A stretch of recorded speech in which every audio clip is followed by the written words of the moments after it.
सभी, मैं आशा करती हूँ सभी लोग स्वस्थ और प्रसन्न होंगे। आज हम हमारा पाठ कारक को पढ़ेंगे और समझेंगे। तो आइए शुरू करते हैं इस पाठ को। ये है पाठ 7। तो सबसे पहले हम ये जानेंगे कि कारक किसे कहते हैं। कारक किसी भी वाक्य में प्रयुक्त संज्ञा या सर्वनाम शब्दों के संबंध को बताता है, वह कारक कहलाता है। जैसे पिताजी कमरे में बैठे हैं, रीता कलम से लिखती है, मोर ने नाच दिखाया। इन सभी में जो ये रंगीन शब्द हैं वो संज्ञा से संबंध वाक्यों में स्थापित कर रहे हैं। अतः यह कहा जा सकता है किसी वाक्य में प्रयुक्त संज्ञा या सर्वनाम शब्दों का उस वाक्य की क्रिया से जो संबंध बताते हैं वह कारक कहलाते हैं। जैसे राम ने रावण को बाण से मारा। अब यहाँ पर देखेंगे कारक के भेद। कारक के 8 भेद होते हैं। पहला, कर्ता कारक, कर्म कारक, करण कारक, संप्रदान कारक, अपादान कारक, संबंध कारक, अधिकरण कारक तथा संबोधन। ये 8 कारक होते हैं। सबसे पहले हमारा आता है कर्ता कारक। कर्ता कारक जो क्रिया को करने वाला व्यक्ति होता है वह कर्ता कारक कहलाता है। जैसे मोहन पढ़ रहा है, शीला सो रही है, जागृता नाच रही है। इनमें मोहन, सोहन और जागृता क्या है? कर्ता। अतः ये कर्ता कारक कहलाते हैं। दूसरा है कर्म कारक। जिस पर क्रिया का असर पड़ता है या प्रभाव पड़ता है उसे कर्म कारक कहते हैं। जैसे कि बिल्ली चूहा पकड़ती है, गीता कलम खरीदती है, पिताजी पुस्तक पढ़ रहे हैं। इन सभी क्रियाओं का प्रभाव चूहा, कलम और पुस्तक पर पड़ रहा है। अतः ये कर्म कारक के उदाहरण है। तीसरा है हमारा बिंदु करण कारक।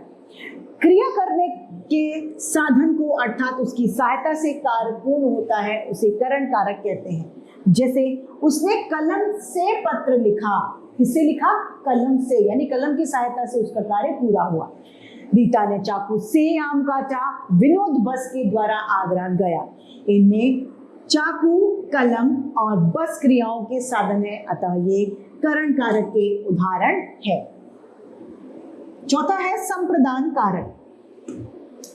जिसके लिए क्रिया की जाती है, जिसे कुछ दिया जाता है, वह संप्रदान कारक कहलाता है। पिताजी दीक्षा के लिए आम लाए, पिताजी ने सुमित को पेन दिया आदि इसके उदाहरण है। पांचवा हमारा बिंदु है अपादान कारक।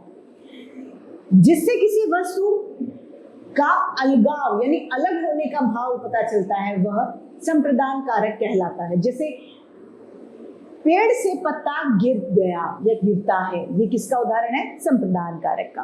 पेड़ से पत्ता गिर पड़ा, बादल से बूंद गिरी, छत से बिल्ली कूदी, यानी ये सभी चीज क्या हो रही है? उससे अलग होने की बोध करा रही है। अतः ये अपादान कारक के उदाहरण है।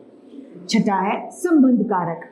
जिससे किसी व्यक्ति या वस्तु का दूसरी व्यक्ति या वस्तु से संबंध बताया जाता है उसे संबंध कारक कहते हैं। जैसे यह मोहन का घर है, यह श्याम का भाई है आदि, यानी इसमें एक दूसरे से संबंध पता चल रहा है। अतः यह संबंध कारक के उदाहरण है। सातवां है अधिकरण कारक।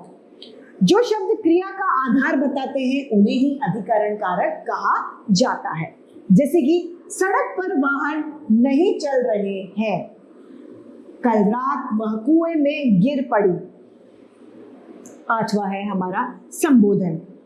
जिस शब्द का प्रयोग किसी को पुकारने के लिए किया जाता है उसे संबोधन कहा जाता है। जैसे कि मुकेश, संबोधन के बाद में इस तरीके का चिन्ह लगाया जाता है।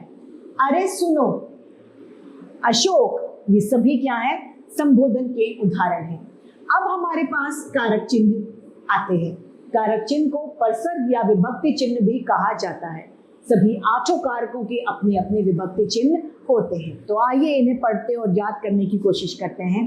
कर्ता ने कर्म को, करण से, संप्रदान के लिए, अपादान से, संबंध का, अधिकरण में, संबोधन, हे, ओ, अरे। ये इस तरीके से यदि हम याद करेंगे तो हमें जल्दी से कविता के रूप में संबोधन, ये परसर्ग चिन्ह याद हो जाते हैं।